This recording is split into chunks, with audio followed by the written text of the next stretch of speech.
નમસ્તે મિત્રો,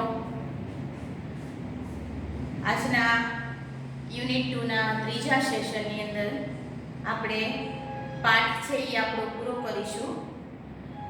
અત્યાર સુધીમાં આપણે જોયું કે પ્રેમ ચોપડા છે એ પોતાનું ઘરકામ માટે એક રોબોટ ખરીદીને લાવે છે. ઘરકામની સાથે સાથે એ અમુક ખરાબ બાબત એટલે કે ચોરી જેવી વસ્તુઓ પણ રોબોટ્સ પાસે કરાવે છે. રોબોટ્સ એક દિવસ પકડાઈ જાય છે અને કોર્ટની અંદર એની કાર્યવાહી શરૂ થાય છે. કોર્ટની અંદર વકીલ દ્વારા એ રોબોટના છેલ્લા અઠવાડિયાના રેકોર્ડિંગને ચેક કરવાની વાત થાય છે અને હવે આગળ શું થાય છે, કોર્ટનો શું નિર્ણય આવે છે એ આપણે આજે પાઠની અંદર જોવાનું છે. તો થર્ડ પેજ પાઠનું counsel Goyal turn to Ramsingh robot. Counsel Goyal છે એ રામસિંગ રોબોટ તરફ ટર્ન એટલે ફરે છે અને કહે છે, "Who is your master?" He asked briefly. briefly એટલે ટૂંકમાં, ટૂંકો પ્રશ્ન પૂછે છે, ખાલી ટૂંકમાં એટલું જ પૂછે છે કે તારો માલિક કોણ છે. A dull blue light flashed. એક આછી ભૂરા રંગની જે લાઇટ છે એ ફ્લેશ થાય છે એટલે કે રોબોટમાંથી લાઇટ થાય છે. And after a momentary whirring sound. momentary whirring sound એટલે ધાતુ ઘસાઈને જે કર્કશ અવાજ નીકળતો હોય એવો ધાતુનો ઘસાવાનો કર્કશ અવાજ થાય છે અને the robot squeaked in his metallic tone. squeaked નો અર્થ પણ આપણે આને આપણે ઘઘરાટ પણ કહી શકીએ કે એવો કર્કશ અવાજમાં એ બોલે છે, મિસ્ટર પ્રેમ ચોપડા. જવાબ આપે છે વકીલના પ્રશ્નનો કે મિસ્ટર પ્રેમ ચોપડા છે એ મારો માલિક છે. What did you do for Mr. પ્રેમ ચોપડા? વળી પાછો વકીલ પ્રશ્ન પૂછે છે કે પ્રેમ ચોપડા માટે તમે શું કામ કરો છો? A pause, a wheel, then a metallic answer. Pause, robot થોડીવાર ઊભો રહે છે. wheel, વળી ઘઘરાટનો અવાજ થાય છે અને પછી એના ધાતુઈ અવાજમાં એ જવાબ આપે છે, cleaning, moving the loan, washing, doing dishes, shopping. એટલે શું જવાબ આપે છે? સફાઈ કામ કરું છું, લોન કાપું છું, કપડાં ધોઉં છું, વાસણ સાફ કરું છું, શોપિંગ કરું છું, એમ આગળ એ કહેતો જાય છે, બધા કાર્યો ગણાવતો જાય છે. Recall in detail your activities of last 6 days, Council Goyal interpreted. જ્યારે આ જે રોબોટ છે એ પોતાની આખું વાત કરતો હોય છે કે ભાઈ હું આવા કામ કરું છું, બોલતો હોય છે, ત્યારે વચ્ચેથી ઇન્ટરપ્રિટેડનો અર્થ થાય વચ્ચેથી કોઈક વાતને અટકાવીને વચ્ચે બોલવું. તો મિસ્ટર જે કાઉન્સિલ ગોયલ છે એ રોબોટની વાતને અટકાવીને વચ્ચેથી જ બોલે છે કે recall એટલે યાદ કર, detail એટલે વિગત, your activities of last 6 days. છેલ્લા 6 દિવસની તારી જે પ્રવૃત્તિ છે એને યાદ કર. એટલે કે એ અમને કહે કે છેલ્લા 6 દિવસની અંદર તે શું કર્યું છે એ અમને જણાવ. The memory tape went on mechanically and monotonously. એની જ્યારે રોબોટને છેલ્લા 6 દિવસનું વર્ણન કરવાનું કહેવામાં આવ્યું ત્યારે એની જે ટેપ રેકોર્ડિંગ છે એ મેકેનિકલી એટલે યાંત્રિક રીતે અને મોનોટોનસલી નો અર્થ થાય કંટાળાજનક રીતે. મશીનની જે માણસો વચ્ચે વાત થતી હોય અને મશીન જે વર્ણન કરતું હોય એની અંદર ઘણો બધો તફાવત હોય. આપણે જેવી રીતે વાત કરતા હોય એવી રીતે મશીન વાત ન કરે. મશીનની અંદર તો જે પ્રમાણે પ્રોગ્રામ રેકોર્ડ થયો હોય એ જ રીતે એ વાત કરવાનું. એટલે એ યાંત્રિક રીતે અને કંટાળાજનક રીતે વર્ણન શરૂ કરે છે કે છેલ્લા 6 દિવસની અંદર એને શું કર્યું એનું વર્ણન શરૂ કરે છે ને એ આ પ્રમાણે છે. Open the boot of the car. કારનું બૂટ છે દરવાજો છે ખોલ્યો. Empties the groceries. એમાંથી ગ્રોસરીનો સામાન છે એમ્પ્ટીઝ એટલે ખાલી કર્યો. Shut the boot. દરવાજો બંધ કર્યો. ટર્ન ફર્યો. Move 30 step. 30 પગલા આગળ વધ્યો. સ્ટોપ ઊભો રહ્યો. Curio shop on the left. Curio shop છે એ એની લેફ્ટ સાઈડમાં ડાબી સાઈડમાં એટલે કે જે ઝવેરાતની દુકાન છે ને ડાબી સાઈડમાં ઊભો રહ્યો. Instruction signal. માહિતીનું જે કમાન્ડ છે આદેશ છે એનું સિગ્નલ મળ્યું બ્લેન્ક, વચ્ચે ખાલી જગ્યા આવી જાય છે મૂડ લેફ્ટ, વચ્ચે કઈ અવાજ આવતો જ નથી, સ્ટોપ થઈ જાય છે ટેપ અને વળી પાછું આગળ ટેપ ચાલુ થાય છે કે જમણી બાજુ વળ્યો એટલે આગળ વધ્યો, ટર્ન વળી પાછો ફેર્યો, પછી 20 સ્ટેપ 20 પગલા, એમ પગલે પગલાનું એક એક ક્ષણનું એ વર્ણન કરવાનું ચાલુ કરે છે.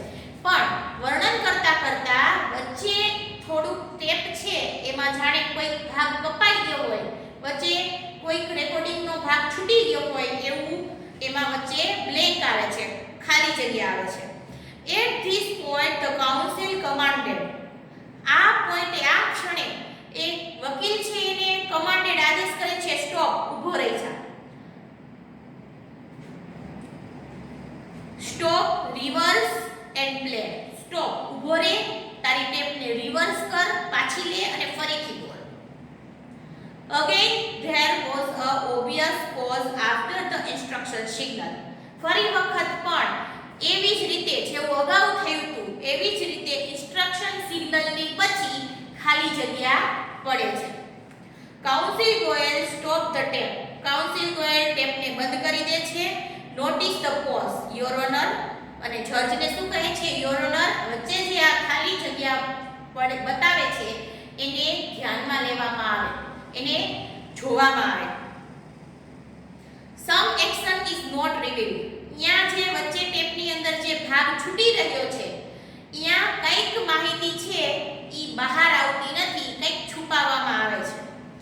વોટ વેર ધોઝ ઇન્સ્ટ્રક્શન, આ માહિતી શું છે? Who gave the instruction? He questioned Ram Singh 070. વકીલ છે એ રામસિંગ 070 ને પૂછે છે કે આ વચ્ચે જે કપાઈ જાય છે માહિતી એ શું છે અને એ ઇન્સ્ટ્રક્શન તને કોને આપેલી છે? Information not be revealed, he responded. જ્યારે રોબર્ટને કહેવામાં આવે છે કે તને આ ઇન્સ્ટ્રક્શન કોને આપી છે, વચ્ચે એ ઇન્સ્ટ્રક્શન શું છે, ત્યારે રોબર્ટ શું જવાબ આપે છે? રિસ્પોન્ડેડ એટલે પ્રત્યુત્તર આપો. એ જવાબ આપે છે કે ઇન્ફોર્મેશન રિવીલ્ડ એટલે બહાર આવી શકશે નહીં. બટ વાય, વકીલ પૂછે છે કેમ, પરંતુ કેમ નહીં આવી શકે? રોબર્ટ્સ ડુ નોટ ડિસઓબે માસ્ટર્સ, એટલે રોબર્ટ શું જવાબ આપે છે? રોબર્ટ માસ્ટરની આજ્ઞાનું પાલન કરવાની ફરજ છે એનું ઉલ્લંઘન કરી શકતો નથી. Several people who have suffered losses will be harmed if these instructions are not reported. વકીલ શું કહે છે? several people એટલે ઘણા બધા લોકો છે, who કે જે લોકો have suffered એટલે પીડાઈ રહ્યા છે, losses એટલે નુકસાનથી, will be harmed એને નુકસાન થઈ રહ્યું છે, એમને નુકસાન પહોંચ્યું છે, પહોંચશે જો આ માહિતી તું બહાર નહીં આપે, અમને નહીં કહે તો તારા લીધે ઘણા બધા લોકોને નુકસાન પહોંચશે. વોટ વેર ધીસ ઇન્સ્ટ્રક્શન, એ માહિતી શું હતી, એ આદેશ શું હતો? કાઉન્સિલ ગોયલ પરસ્યુટેડ એટલે આગ્રહ કરીને પૂછવું, વારંવાર આગ્રહ કરીને પૂછે છે કે તું મહેરબાની કરીને કહી દે કે એ આદેશ ઇન્સ્ટ્રક્શન શું હતી, કે નહીતર જો તું આવું નહીં કરે તો ઘણા બધા લોકોને તારા લીધે નુકસાન પહોંચશે. Robert do not harm people, ત્યારે રોબર્ટ શું જવાબ આપે છે કે રોબર્ટ ક્યારેય માણસોને નુકસાન પહોંચાડતો નથી. રામસિંગ 070 રિસ્પોન્ડેડ મેકેનિકલી, યાંત્રિક ભાષામાં એ રિસ્પોન્ડ આપે છે, પ્રત્યુત્તર આપે છે કે રોબર્ટ માણસોને નુકસાન પહોંચાડતો નથી. મેની પીપલ હેવ સફર્ડ, ઘણા બધા લોકો છે ઈ તારા લીધે આજે મુશ્કેલીમાં મુકાણા છે, પીડાઈ રહ્યા છે. Speak up Ramsingh 070. Counsel Goyal stressed each word, દરેક શબ્દ ઉપર ભાર મૂકીને બોલે છે કે રામસિંગ 070 તું કહી દે, મહેરબાની કરીને તું અમને કહે કે માહિતી શું હતી. નો રામસિંગ, પ્રેમ ચોપડા સાઉટેડ, પ્રેમ ચોપડા સાઉટેડ એટલે રાડ પાડીને કહે છે કે ના રામસિંગ નહીં. નર્વસલી સાઉટેડ, નર્વસલી એ રાડ પાડે છે પણ કેવી રીતે? નર્વસ થઈ, ચિંતામાં આવી ધ જજ વોર્ન, પણ જજ એને વોર્ન કરે છે, ચેતવણી આપે છે કે કીપ ક્વાઇટ, શાંતિથી બેસી જાઓ. એટલે હવે પ્રેમ ચોપડાને થોડો મનની અંદર ડર ઊભો થઈ ગયો છે કે જો આવો ફોર્સ કરવામાં આવશે અને રોબર્ટ છે એ માહિતી આપી દેશે તો, એટલા માટે એ ચિંતાપૂર્વક રીતે એ રોબર્ટને ના પાડે છે કે ભાઈ તું બોલીશ નહીં, પણ જજ એને રોકે છે, એને કહે છે કે શાંતિ જાળવો, વચ્ચે બોલશો નહીં. કમ ઓન રામસિંગ 070, ધ જજ સેડ. જજ કહે છે કે કમ ઓન, બોલ રામસિંગ 070, તું બોલ. Ram Singh 070 jerked his head left. Ram Singh 070 એ એનું માથું છે એ ડાબી બાજુ, જર્ક એટલે હલાવવું, ડગાવવું, ડાબી બાજુ ઝાટકા સાથે ફેરવ્યું. જર્ક એટલે ઝાટકો મારીને ફેરવવું. ધેન રાઈટ ટુવર્ડ્સ ધ જજ, અને વળી પાછું જમણી તરફ જજ બાજુ ફેરવ્યું. એટલે થોડી વાર પ્રેમ ચોપડા તરફ જુએ છે અને પાછો જજ તરફ જુએ છે. એ કન્ફ્યુઝ છે કે ભાઈ હવે કઈ વાત, કોની વાત છે એ માનવી અને મારે કઈ રીતે આગળ વર્તન કરવું. A clicking sound indicated the hammering of running taps and jamming of caution signals. Pip pip pip pip. A clicking sound, click કરવાનો જે અવાજ છે એ આવી રહ્યો છે. Hammering of running taps, hammering એટલે અટકાવવું અને રનિંગ એટલે ચાલતી ટેપ. રેકોર્ડિંગની જે ચાલતી ટેપ છે એને અટકાવવાનો, એને કોઈ રોકતું હોય, અટકાવતું હોય એવો ક્લિકિંગ સાઉન્ડ છે ઈ એમાંથી ઇન્ડિકેટેડ એટલે બતાઈ રહ્યો છે, એવું જણાઈ રહ્યું છે. અને જે ટેપ છે એ જામ થતી હોય, ચોટતી હોય એવો જે પીપ પીપ પીપ પીપ અવાજ છે એ પણ એમાંથી આવવા લાગે છે. ધેન ક્રેકલિંગ સાઉન્ડ, પછી કંઈક તૂટવાનો અવાજ આવે છે. ક્રેકલિંગ સાઉન્ડ એટલે તૂટવાનો અવાજ. And the indigo light intensified. Indigo light એટલે જે ભૂરા રંગની જે લાઇટ છે એ રોબોટની અંદર એ વધારે તીવ્ર બને છે, વધારે પ્રકાશિત થાય છે. અને a red light flashed on the forehead of Ramsing Robert. Red light છે એના ફોરહેડ એટલે કપાળની ઉપર રેડ લાઇટ છે એ પ્રકાશિત થાય છે. અને એ સિગ્નલિંગ એટલે એ રેડ લાઇટ શેની નિશાની છે, એ શું બતાવી રહી છે? ડેન્જર, ખતરાનું સિગ્નલ આપી રહી છે. Reporting system failed. એની ડેન્જર મતલબ એનો રિપોર્ટિંગ સિસ્ટમ છે, જે જવાબ આપવાનું સમજવાની જે આખી સિસ્ટમ છે એ અત્યારે ફેલ્ડ થઈ ગઈ છે, પતી ગઈ છે, એવું સિગ્નલ આ રેડ લાઇટ આપણને બતાવે છે. Tiny shutters in centre of his chest. એના છાતીની વચ્ચેથી એક નાની એવી શટર એટલે બારી છે એ ખુલે છે, ઓપન થાય છે. અને ડિસ્પ્લેઇંગ અ સ્મોલ ટીવી સ્ક્રીન. એમાંથી એક નાની ટીવી સ્ક્રીન છે એ ડિસ્પ્લે થાય છે, એ ચાલુ થાય છે. અને ફ્લેશિંગ એટલે પ્રકાશિત થાય છે ડિસ્પ્લે. અને એની અંદર લખેલું હોય છે, શું લખેલું આવે છે? સિસ્ટમ ડિસઇન્ટિગ્રેટેડ. સિસ્ટમ ડિસઇન્ટિગ્રેટેડ એનો અર્થ થાય રોબોટની જે આખી સિસ્ટમ છે, જે પ્રોગ્રામ છે એ નષ્ટ થઈ ગયો છે, બંધ થઈ ગયો છે એવું બતાવવામાં આવ્યું. Ramsingh robot has defuse. Ramsingh robot defuse એટલે નષ્ટ થઈ જવું, એ નષ્ટ થઈ ગયો છે. Oh no, cried the salesman of super robots. Super રોબોટ્સનો જે સેલ્સમેન છે, જે વેપારી છે, એ અત્યારે કોર્ટમાં મોજૂદ હોય છે. ઈ આ દ્રશ્ય જોઈ અને શું બોલે છે? ઓહ નો, અરે નહીં, આવું બોલે છે. He is defuse, he is dead. એ તરત શું કહે છે? એને તો ખબર પડી ગઈ છે તરત કે રોબોટે પોતાની સિસ્ટમ છે એને નષ્ટ કરી દીધી છે, બંધ કરી દીધી છે. એટલે પોતે તરત જ એ બોલે છે સેલ્સમેન કે એ ડિફ્યુઝ થઈ ગયો છે, નષ્ટ થઈ ગયો છે, એ ડેડ, મૃત્યુ પામ્યો છે. There was a hush in the courtroom. Courtroom ની અંદર હર્ષ એટલે એકદમ નીરવ શાંતિ છવાઈ ગઈ. Silence prevailed for long in the courtroom. લાંબા સમય સુધી, થોડો સમય સુધી કોર્ટની અંદર એકદમ શાંતિ છવાઈ રહી, કોઈ કાંઈ પણ બોલ્યું નહીં. The counsel cleared his throat. ફરી પાછું કાઉન્સિલ વકીલે એનું ગળું ખંખેર્યું અને કહ્યું, robots do not cause harm to people and neither can they disobey their masters. શું કહ્યું? રોબોટ છે એ do not cause harm to people, લોકોને નુકસાન પહોંચાડી શકતો નથી, અને સાથે સાથે એ એના માલિકના આજ્ઞાનું ઉલ્લંઘન પણ કરી શકતો નથી. જો એ નાઈધર નોર વાળી વાક્ય રચના છે, એટલે બેમાંથી એકેય કાર્ય નથી કરી શકતો. હવે આ રોબોટ છે ઈ આપણે જેમ કહીએ ને કે મૂંઝવણમાં આવી ગયો હતો કે ભાઈ કરવું શું, કારણ કે જો એ માહિતી આપે તો એના માલિકની આજ્ઞાનું ઉલ્લંઘન થાય, અને જો એ માહિતી ન આપે તો લોકોને નુકસાન પહોંચે, અને આ બંને એના સિદ્ધાંતના વિરુદ્ધ હતા, કારણ કે એના બીજું સિદ્ધાંત હતું કે લોકોને ક્યારેય નુકસાન પહોંચાડશે નહીં. હવે આવી કસમકસમાં આવી જતા રોબર્ટે ત્રીજો નિર્ણય, એના સિદ્ધાંત ત્રીજો હતો કે પોતાની જાતને નુકસાન નહીં પહોંચાડે, છતાં પણ રોબર્ટે ત્રીજું વિકલ્પ છે એ પસંદ કર્યું, કારણ કે પહેલા એકેય સિદ્ધાંત એ તોડી શકતો હતો નહીં.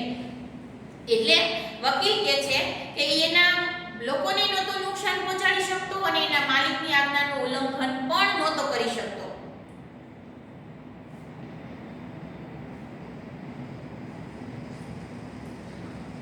Those instructions from Mr. Prem Chopra were not be revealed. Those instructions, આ માહિતી છે એ મિસ્ટર પ્રેમ ચોપડા તરફથી મળેલી હતી, અને જે ઈ બહાર લાવી શકતો, રિવીલ્ડ બહાર લાવી શકતો નહોતો, કારણ કે પ્રેમ ચોપડા એનો માલિક છે, એની આજ્ઞા હતી. They could have been injures to his own existence. Existence નો અર્થ થાય અસ્તિત્વ.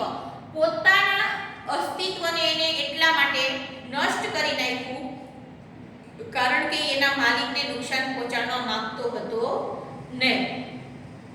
ઇન્જર્સ એટલે નુકસાન પહોંચાડવું અથવા ઈજા પહોંચાડવી.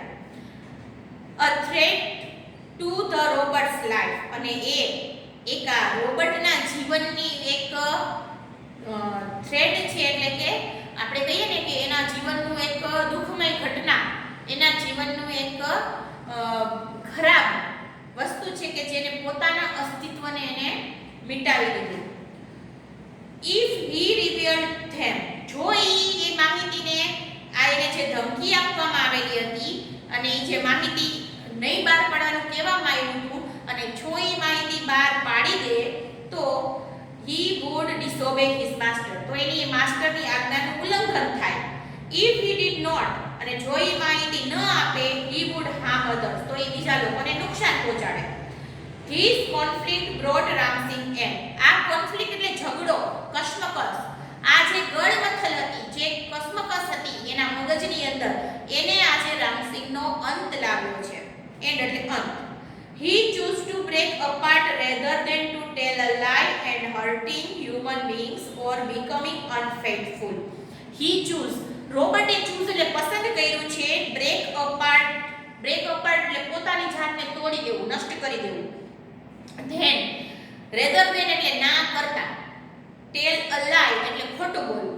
ખોટું બોલવું અથવા તો હર્ટિંગ હ્યુમન બીંગ્સ, લોકોને નુકસાન પહોંચાડવું, અથવા તો બીકમિંગ અનફેથફુલ, વફાદાર ન હોવું. આ બધા ઓપ્શનની બદલે એને કયું ઓપ્શન પસંદ કર્યું? પોતાની જાતને નષ્ટ કરવાનું ઓપ્શન પસંદ કર્યું. Trace of pain and depression mark the counsel's face. વકીલના ચહેરા ઉપર ચિંતા અને ટેન્શનનું જે ટ્રેસ છે, નિશાનીઓ છે એ દેખાતી હતી. એનો ચહેરો છે એના ઉપર દુઃખ વ્યક્ત થતું હતું, ચિંતા દેખાતી હતી. ધ જજ પોન્ડર્ડ ફોર અ વાઇલ. જજ છે એ થોડો સમય પોન્ડર્ડ લઈને વિચાર્યું. એન્ડ પ્રોક્લાઇમ્ડ. પ્રોક્લાઇમ્ડ એટલે પછી જાહેર કર્યું, પોતાનો નિર્ણય છે એ કોર્ટની અંદર જાહેર કર્યો. The court declared Prem Chopra guilty of theft. Theft એટલે ચોરી. આ ચોરીનો જવાબદાર, એનો જવાબદાર આ પ્રેમ ચોપડાને ગણવામાં આવે છે, માનવામાં આવે છે. The council picked up his file and with a bow left the courtroom. Counsel Goyal પોતાની ફાઇલો ઉપાડે છે અને બો એટલે ઝૂકવું, જજની સામે માથું ઝુકાવી અને ત્યાંથી કોર્ટરૂમમાંથી બહાર જતા રહે છે. એટલે છેલ્લો નિર્ણય શું આવ્યો મિત્રો કે અંતે પ્રેમ ચોપડા છે એ પકડાઈ ગયો અને એનું જૂઠાણું છે એ સાબિત થઈ ગયું, અને કોર્ટની અંદર જજ દ્વારા એને ગુનેગાર સાબિત કરી દેવામાં આવ્યો. તો કોઈક ને કોઈક રીતે સત્ય છે ક્યારેય છુપાતું નથી, આપણી સામે આવીને ઊભું જ રહે છે. એમ આ રોબર્ટ છે એ એટલો વફાદાર હતો કે પોતાના માલિકને કે બીજા લોકોને નુકસાન પહોંચાડવાના બદલે એને પોતાની જાતને નષ્ટ કરી દીધી અને એક સારા, આપણે કહીએ ને કે આજ્ઞાંકિત સેવક તરીકેનું એને કામ ફરજ બજાવી પોતાની રીતે. અને છેવટે જે ખરેખર આ કાર્યનો ગુનેગાર હતો એને સજા થઈ. તો જો આવું રોબોટ્સનો ઉપયોગ જ્યારે આપણે કરવામાં આવે કોઈ કાર્યની અંદર, તો આવી રીતે રોબોટ્સનો ગેરફાયદો પણ ઉઠાવી શકવાની શક્યતાઓ હોય છે, એવું આ પાઠની અંદર બતાવવામાં આવેલું છે. અને ખાસ તમે જ્યારે અનુક્રમણિકામાં જોશો તો નાઇસ્ટીસ, તમે નવમામાં ભણ્યા છો, નાઇસ્ટીસ એટલે એકબીજા સાથે જ્યારે વાત કરતા હોય, જ્યારે જે સંબોધનો કરતા હોય આપણે એને નાઇસ્ટીસ કહેવાય.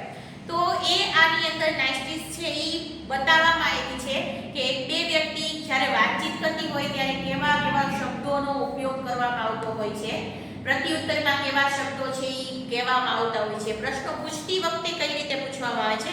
તો આની અંદર નાઇસ્ટીસના ઘણા બધા એક્ઝામ્પલ આપણને જોવા મળે છે. એક પણ આ પાઠનો એક ફંક્શન એનું ગ્રામરની રીતે જોઈએ તો એક હેતુ હતો. તો અહીંયા આપણું આ મુખ્ય પાઠ છે એ આજે આ સેશનની અંદર પૂરો થઈ ગયો. આવતા સેશનની અંદર આપણે એક્સરસાઇઝ કરીશું અને જેટલી જરૂરી છે એટલી એક્સરસાઇઝ પૂરી કરીશું. આજે પણ તમારે સેમ હોમવર્ક છે, વાંચવાનું છે, પાઠને ભાષાંતરને સમજવાનું છે. ફરીને હું તમને કહું છું કે જો તમે ભાષાંતરને વ્યવસ્થિત વાંચશો અને પાઠની સ્ટોરીને વ્યવસ્થિત સમજશો તો જ પ્રશ્નના જવાબ છે એ તમને પેરેગ્રાફમાંથી મળશે. એટલે ભાષાંતર અને પાઠને વ્યવસ્થિત વાંચજો. Thank you.